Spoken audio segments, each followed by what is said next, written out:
Hello and welcome. कैसे हैं आप लोग? और मेरे ख्याल से तैयारी तो आपकी जबरदस्त चल रही होगी नीट 2026 के लिए। दिन बचे हैं 25 और 3 मई आ रही है पास में। अब क्या करूं? 500 तो आ रहे हैं या 400 तो आ रहे हैं, मेरे नंबर 600 तक जा पाएंगे या नहीं जा पाएंगे? दुनिया जहान की रील देख ली, बहुत सारी प्लानिंग सुन ली, सब कहते हैं पीवाईक्यू करो, पीवाईक्यू करो, पीवाईक्यू करो, लेकिन आखिर पीवाईक्यू से हमें मिलेगा क्या? पीवाईक्यू से हम करने क्या वाले हैं? तो भाई पीवाईक्यू का हो जाता है एक एनालिसिस, जो निचोड़ मैं आपको लाके दे रहा हूं। पूरा देखना एंड तक। छोटा सा वीडियो है, ज्यादा लंबा नहीं, कोई टाइम वेस्टेज नहीं, केवल और केवल मतलब की बात कि अगर पीवाईक्यू किए हैं तो उसे एनालाइज क्या करना है, और आखिरी मौके पर कौन सी ऐसी चीज है जो बिल्कुल भी छोड़ के नहीं जाना। पीवाईक्यू वो साधन है जो ये अंदाजा लगवाते हैं कि एनटीए क्या सोच रहा है। कितने साल के पीवाईक्यू का एनालिसिस काम का है? क्या सब कुछ करना है? क्या डिलीटेड टॉपिक्स को पढ़ना है या नहीं पढ़ना है? मैं कौन से ऐसे सब टॉपिक्स के ऊपर इन आखिरी दिनों में ध्यान दूं कि मेरे मार्क्स शर्तिया इंक्रीज हो जाएं? वो वाले सारे टॉपिक की लिस्ट, कोई फालतू का लाग लपेट नहीं, यहां तुम्हारे सामने स्क्रीन पे दिखा दूंगा ताकि फोकस हो जाओ। और आखिरी मौके में इन टॉपिक्स को तो गलती से भी छोड़ के मत जाना, नहीं तो समझ लो आपका जबरदस्ती का नुकसान होने वाला है। कुछ कम आता है तो कोई बात नहीं, लेकिन जो आए वो परफेक्ट आना चाहिए, इसीलिए ये टॉपिक है। हम शुरुआत भी ऐसे ही करते हैं कि जैसे बॉटनी का टॉपिक अगर मैं उठाऊं और सारे चैप्टर को देखूं तो मेरे पास जो एनालिसिस आता है बॉटनी के 11th के लिए, वो सिर्फ इतनी सी बात कह सकता हूं कि किस टॉपिक को मैं ज्यादा करके जाऊं या किस टॉपिक से आने के सवाल सबसे ज्यादा हो सकते हैं। तो सेल साइकिल, सेल डिवीजन कुछ नहीं छोड़ूंगा, लेकिन ध्यान से सुनो, मुझे किस तरीके के क्वेश्चन को इसमें ज्यादा करना चाहिए, कैसे क्वेश्चन आते हैं। भाई मियोसिस 1 में आपको बहुत ज्यादा ध्यान देना है, वहां से सबसे ज्यादा क्वेश्चन आने के चांसेस रहते ही रहते हैं। आप देखो पॉसिबिलिटी किसकी ज्यादा थी। एनालिसिस किया 2018 से लेकर 2025 तक के पेपर का, जितने क्वेश्चन आए हैं सबकी लिस्ट यहां तुम्हारे सामने लिखी हुई है, और उस बेसिस पे मैं आपको कहता हूं कि क्या क्या चीजें करके जरूर जाना है। इजी क्वेश्चन आएगा, सेल का आएगा, ठीक है, कोई डिफिकल्टी नहीं, कुछ नहीं। जहां डिफिकल्टी दिख सकती है वो भी रीसेंट एग्जाम के बेसिस पर, वो सिर्फ प्लांट किंगडम के 1-2 क्वेश्चन के अंदर कंसेप्चुअल क्वेश्चन है, नहीं तो बाकी सब एग्जाम्पल अच्छा खासा वेटेज कवर करता है। अच्छा खासा वेटेज भाई, इतने साल में 28 क्वेश्चन आए तो इसका मतलब हर एवरेज ईयर के हिसाब से 2 से 3 क्वेश्चन प्लांट किंगडम के मिल जाएंगे।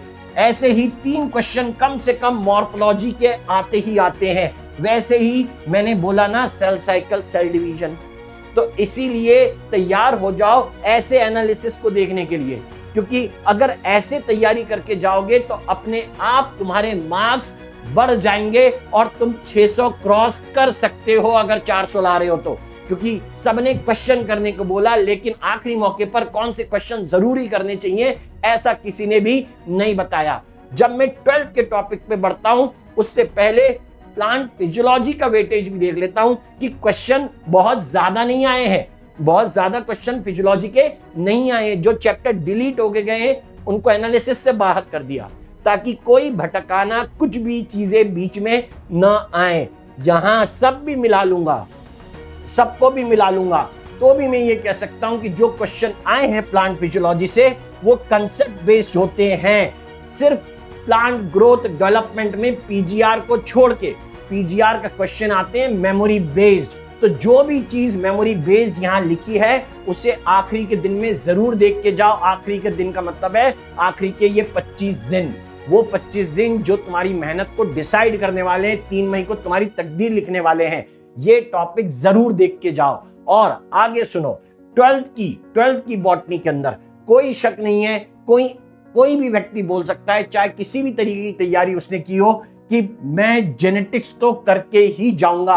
अच्छा खासा वेटेज कवर कर लिया। 2018 से लेकर 2025 तक में उसके क्वेश्चन के नंबर तो देखो भाई, क्वेश्चन के नंबर देखो कितने सारे क्वेश्चन आए हैं। इसका मतलब है 3 क्वेश्चन, 4 क्वेश्चन हर जेनेटिक्स के चैप्टर से आए हुए हो। हर जेनेटिक्स के चैप्टर से इतने आए हुए हो। इकोलॉजी में डिलीट हो गया, इसीलिए सक्सेशन और न्यूट्रिएंट साइकिल के पीवाईक्यू को करने की जरूरत नहीं है। भाई क्यों टाइम वेस्ट कर रहा है? पॉपुलेशन इंटरेक्शन पढ़ना, जिसका एक क्वेश्चन तो आना तय होता है। पॉपुलेशन इंटरेक्शन के पीवाईक्यू कर ले, थ्योरी पढ़ ले, नए क्वेश्चन कर ले, जैसे हो सके वैसे कर ले। अच्छा खासा वॉल्यूम दे रहा है, अच्छा खासा मार्क्स इंक्रीज करवा रहा है। माइक्रोब्स इन ह्यूमन वेलफेयर पक्का क्वेश्चन, और वो भी इजी, मैच द कॉलम आएगा या फिर स्ट्रेट लाइन के क्वेश्चंस आएंगे। बड़ा मुश्किल है कि कोई ऐसा complicated question microbes in human welfare में पढ़े जो तुम ना बना पाओ। शर्त एक है, करके जाना, बिल्कुल छोड़ के मत जाना। बायोटेक आज की डेट में अच्छा खासा वेटेज लेके चलता है। पहले क्वेश्चन 1 या 2 आते थे, लेकिन पिछले 5-1 साल में उसने पूरे एवरेज सेट कर दिए, सबका साथ स्ट्राइक रेट मैक्सिमम कर दिया, बेहतरीन धुरंधर चल रहा है। और हम कह रहे हैं 4 क्वेश्चन, भाई क्या होता है 4 क्वेश्चन सिर्फ और सिर्फ बायोटेक के एक चैप्टर से एक साथ एक ही साल में भी आए हुए हैं। तो बिल्कुल करके जाना है, छोड़ना नहीं है पीसीआर और वेक्टर्स को। और एप्लीकेशन में बीटी कॉटन और आरएनएआई के पैराग्राफ को बिल्कुल मत छोड़ना, हर एक लाइन कवर कर लो। हर टॉपिक वाइज क्वेश्चन उस तरीके का जरूर करो जो इन टॉपिक को कवर करवा रहे हो। बहुत ज्यादा काम के हैं, पूरी जेनेटिक्स पढ़ने की जरूरत के बजाय आप उन चीजों पे ध्यान दो जहां से क्वेश्चन के आने की संभावनाएं ज्यादा होती है। मॉलिक्यूलर बेसिस में लैक कॉपरन पढ़ना, ट्रांसक्रिप्शन पढ़ना, राइट, और उसमें से कुछ भी छोड़ना मत। आप सारे क्वेश्चन कर डालो उसके। मैं बता रहा हूं ना, जूलॉजी में भी अगर मैं कहूं, तो जस्ट अपोजिट कहानी है। जैसे बॉटनी में प्लांट फिजियोलॉजी कम है, यहां एनिमल में एनिमल फिजियोलॉजी के टॉपिक अच्छे खासे हैं। भाई छोड़ दोगे क्या इतने सारे क्वेश्चन के नंबर और इतना बड़ा वेटेज? नहीं, सवाल ही नहीं उठता। अच्छे क्वेश्चन करो, conceptual, statement type, long statement वाले, रीड द फॉलोइंग वाले क्वेश्चंस करो। आपको इसमें अपने आप को मजबूत करना ही करना है। अपने आप निकाल के रखे हुए हैं कि कहां बच्चा फंस सकता है, किस तरीके के टॉपिक्स आपको अटका सकते हैं। सिंपल है भाई, जब सब कुछ सामने धरा हो कि कहां से कितने परसेंटेज क्वेश्चन आए हैं, आज तक कितने ज्यादा क्वेश्चन आए हैं, तो आप उनके ऊपर फोकस करो ना। जो डिलीट हो गया उसे डिलीट कर दो, उसके पीवाईक्यू को करने की जरूरत नहीं है। क्यों बेवजह अपना टाइम नष्ट करते हो? समय बचाओगे तो समय बढ़ाओगे। क्लियर? जूलॉजी के 12th के पोर्शन के अंदर जितना इंपॉर्टेंट ह्यूमन रिप्रोडक्शन, ठीक है, वैसे ही human health and disease. Reproductive health की तो कहानी ये है कि एक क्वेश्चन या 2 क्वेश्चन आया तो ठीक, नहीं भी आया तो कोई दिक्कत नहीं है, आएगा सिंपल क्वेश्चन, नहीं तो विवाद में जाएगा। तो यानी आपको सिर्फ इस बात पे ध्यान देना है कि जहां से इतने सारे पीवाईक्यू मिल रहे हैं उसके अंदर कौन से टॉपिक से क्वेश्चन ज्यादा आए हुए हैं। यार इससे ज्यादा अच्छा एनालिसिस क्या मिलेगा?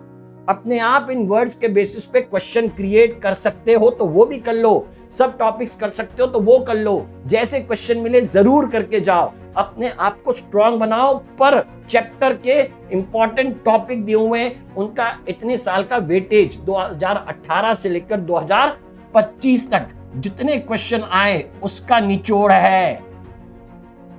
अंदाजे लगाए जाने चाहिए। मैं ये नहीं कह रहा कि अंदाजे गलत जाएंगे, नहीं, ऐसा ही रहेगा। पेपर इसी का रेप्लिका बनेगा, पुराने से आसान या पुराने के आजू बाजू, ज्यादा डिफिकल्ट नहीं।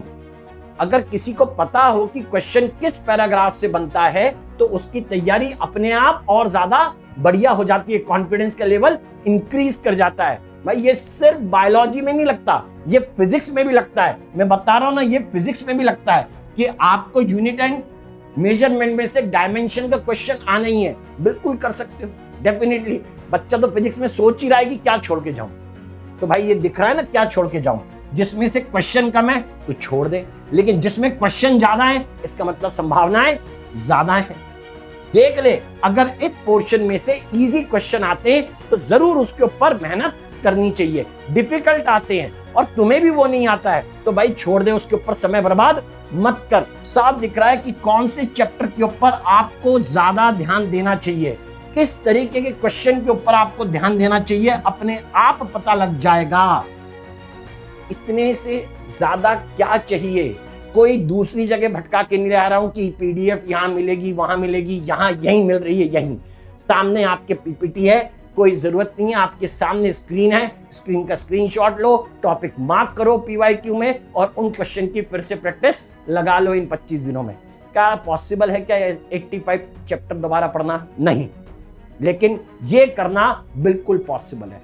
25 दिन के टाइम टेबल में इनको इंक्लूड कर लो, इनको इंक्लूड कर लो ताकि तुम्हारा स्कोर बढ़ जाए, 200 से 400 चले जाए, 500 चले जाए, 500 से 600 क्रॉस कर जाए। बस यही तो तरीका है, यही अभी टॉपर बच्चे यही कर रहे हैं। जहां से वेटेज ज्यादा है उसके ऊपर काम कर रहे हैं, जो आसान है उसके ऊपर काम कर रहे हैं। 12th की फिजिक्स, भाई देख 12th में बॉटनी इंपॉर्टेंट, 12th में जूलॉजी भी इंपॉर्टेंट है, 12th की फिजिक्स भी खतरनाक इंपॉर्टेंट भाई, खतरनाक। मतलब इतना जबरदस्त कि आप 12th की फिजिक्स कर लो, इसके ऊपर हाथ साफ करो, सब मेहनत कर लेते हैं ऐसे पोर्शन के ऊपर। यार क्या दिक्कत है जब तुम्हें पता हो कि ऐसे क्वेश्चन आने हैं, 5 क्वेश्चन, 7 क्वेश्चन, 4-6 क्वेश्चन, मतलब हर साल आए हैं, तो आप आराम से 28 से 30 क्वेश्चन की तैयारी फिजिक्स की इसी एनालिसिस के बेस पे कर सकते हो 11th और 12th में, इसी के बेस पे। इससे ज्यादा करने की जरूरत नहीं है। बहुत सिलेक्टेड टॉपिक को सर्कल कर रहा हूं। अगर तुम्हें रे एंड वेव ऑप्टिक्स आसान लगता है तो वो कर लो, और अगर तुम्हें ईएमआई एसी आसान लगता है तो वो कर लो। दोनों आसान लगते हैं तो वाह, कहना ही क्या भाई, तुम 40 से ज्यादा क्वेश्चन करके आओगे पेपर के अंदर। लेकिन ऐसा है कि ये देख लेना कि कौन से टॉपिक के क्वेश्चन आसान होते हैं, कौन से के डिफिकल्ट आते हैं, कौन ज्यादा टाइम लेता है, कौन कम टाइम लेता है, उस हिसाब से अपनी प्रायोरिटी डिसाइड करना। मेरा काम इंपॉर्टेंस ढूंढना है, प्रायोरिटी तुम्हारे ऊपर है कि तुम उसको कैसे प्रायर बनाते हो। अगर तुम्हें वो आ रहा है तो उसे और परफेक्ट करने के लिए आगे बढ़ो, समझे। केमिस्ट्री सिंपल, केमिस्ट्री का सिंपल फंडा है। केमिस्ट्री में बच्चा सीधे बोलता है कि सर इनऑर्गेनिक की तैयारी करके जाता हूं, कंफ्यूज हो जाता हूं। अच्छा जी, तो फिजिकल तुझसे बनती नहीं है, तो भाई कम से कम ये वाले क्वेश्चन करके चले जाना जिनकी प्रोबेबिलिटी ज्यादा है, जिनकी संभावनाएं ज्यादा है। 6 से 8 क्वेश्चन तक इक्विलिब्रियम और थर्मोडायनेमिक्स के हैं। अब ये चूज कर ले कि इक्विलिब्रियम थर्मोडायनेमिक्स के क्वेश्चन को पक्का करके जाना है या केमिकल बॉन्डिंग और पीरियोडिक टेबल। जो तुम्हें खुद आसान लग रहा है वो तुम्हारे सामने है, तुम्हें खुद पता है कि किसके क्वेश्चन कितने आ सकते हैं। साफ सी बात बता रहा हूं, 2018 से लेकर 2025। लेकिन फिर वही बात, जैसे फिजिक्स में 12th इंपॉर्टेंट हो गई, ज्यादा वेटेज, जैसे बॉटनी में 12th के क्वेश्चन काफी ज्यादा, जैसे जूलॉजी में 12th के क्वेश्चन काफी ज्यादा, केमिस्ट्री में भी 12th के पोर्शन के क्वेश्चन ज्यादा हैं। तो 12th वाले जो पेपर दे रहे हैं, अगर बोर्ड की तैयारी अच्छी की है लेकिन ऑब्जेक्टिव अच्छे नहीं है, लेकिन सोच रहे हैं कि नीट दे के देख लेते हैं, तो वो आखिरी मौके में इन टॉपिक को जरूर करिए, बिल्कुल काम आएंगे। डेफिनेटली आपका स्कोर बढ़ जाएगा। और जो साल भर से सारी चीजों की तैयारी कर रहे थे, ड्रॉपर थे, और अभी लग रहा है कि स्कोर कवर अप नहीं कर पा रहे हैं, वो इन टॉपिक के ऊपर जरा ध्यान दे दें। ऑर्गेनिक पढ़ के जाओगे तो भाई अधूरी क्यों पढ़ोगे, पूरी पढ़ के जाना ना। संभावना देखो कितनी है, नेम रिएक्शन करके चले जा, याद रह जाए तो कष्ट हो रहा है तो कोई बात नहीं है, काम कर, कोऑर्डिनेशन करके चले जा भाई, पीडीएफ ब्लॉक करके चले जा। क्या समस्या क्या है जब पूरा एनालिसिस सामने रखा है।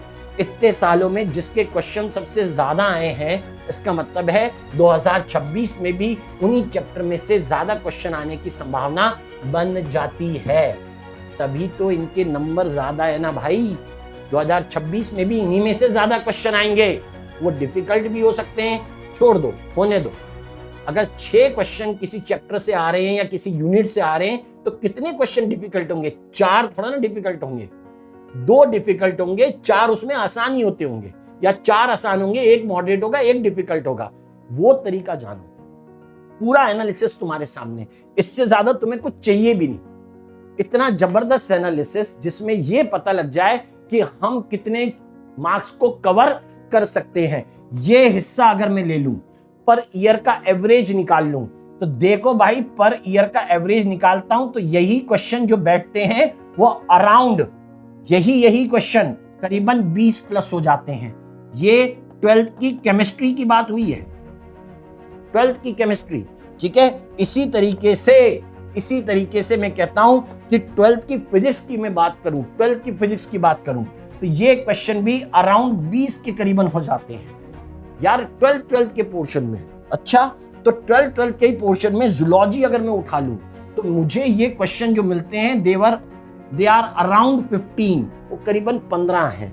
बॉटनी के 12th के पोर्शन के क्वेश्चन को उठाऊं तो मैं ये कहता हूं कि इनके नंबर 18 प्लस हैं भाई। 45 में से 18 प्लस बॉटनी के 12th, 45 में से 15 प्लस जूलॉजी के 12th, और उसी तरीके से फिजिक्स और केमिस्ट्री में 20-20 प्लस क्वेश्चन 12th के पोर्शन में से। और उसमें कई सारे ऐसे एरिया हैं जहां से आने वाले क्वेश्चन कंपैरेटिवली इजी होते हैं। ये आपका वो एनालिसिस है जो आपको इन आखिरी दिनों में जरूर फॉलो करना चाहिए, जरूर फॉलो करना चाहिए। हो सकता है कि इन्हीं टॉपिक में आपकी मिस्टेक्स भी हो रही हो, आपको उस मिस्टेक को अवॉइड करना है, वैनिश करना है, मिटा देना है, क्योंकि यहां से आने वाले हैं वो मेजर क्वेश्चन। ये पूरे पेपर का ब्लूप्रिंट समझो, ये समझो कि यहीं से डिसाइड हो गया कि नीट 2026 का पेपर कौन से चैप्टर से कितने क्वेश्चन लेकर बनेगा। ऑल द बेस्ट, क्योंकि तुम ही होने वाले हो फ्यूचर मेडिकोस, तुम ही जाने वाले हो फ्यूचर में एम्स के अंदर। ठीक है, यही हमारा उद्देश्य भी है। Thank you very much.